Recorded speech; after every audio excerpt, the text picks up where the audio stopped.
Buick's Turbo 3.8-liter V6 was its only performance engine from 1978 to 1987. With the Regal moving to front-wheel drive in 1988, this ultimate 1980s performance engine was laid to rest.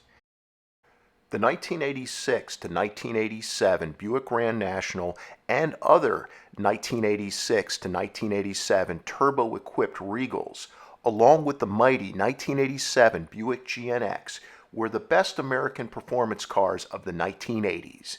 By 1988, nobody expected to ever see the turbo 3.8-liter V6's return.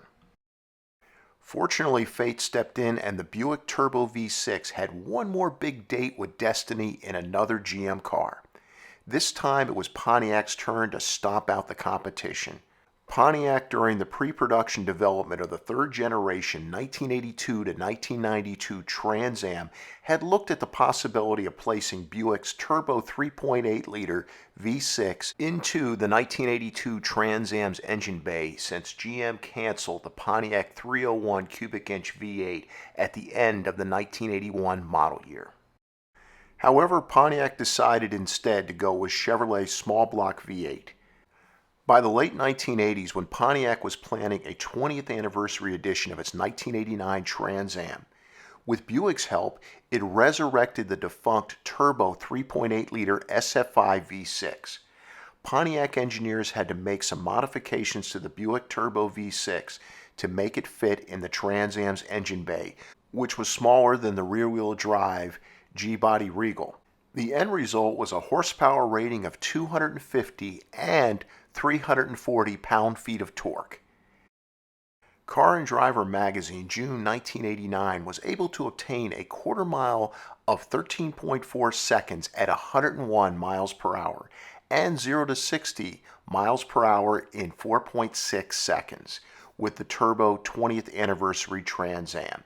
Even today, these performance figures would put many of today's performance cars to shame. And most Trans Am fans will tell you the fastest Trans Am was the 1973 to 1974 Super Duty 455 cubic inch V8 equipped Trans Am.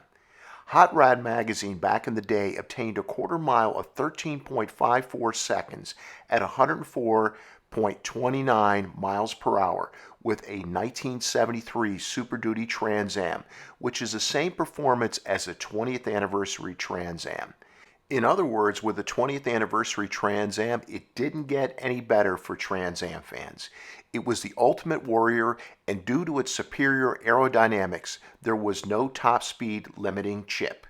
Motor Trend magazine hit just slightly over 160 miles per hour with the Turbo Trans Am on a test oval track. So it was no surprise that the Turbo Trans Am produced more horsepower than Pontiac's advertised figure. For 1989, no other American car could touch the performance of the Turbo Trans Am, and most European sports cars, costing a lot more, were also put to shame by the Turbo Trans Am. The only downside was the 20th anniversary Trans Am, which was available only in white, had a production of only 1,555 units. Not enough to meet the heavy demand, so many Pontiac dealers had a steep price markup. Unfortunately, as popular as the 20th anniversary Trans Am was, and all the kudos it received from the auto press, after 1989, Pontiac decided not to offer the Buick Turbo 3.8-liter V6 again. The Buick Turbo V6 was the ultimate muscle car engine of the 1980s. It was the first American performance motor that proved wrong the old saying of "there's no substitute for cubic inches." The best performance V8 of the 1980s was Buick's tiny Turbo V6. There will probably never again be a more perfect Cinderella story in the automotive world than this one.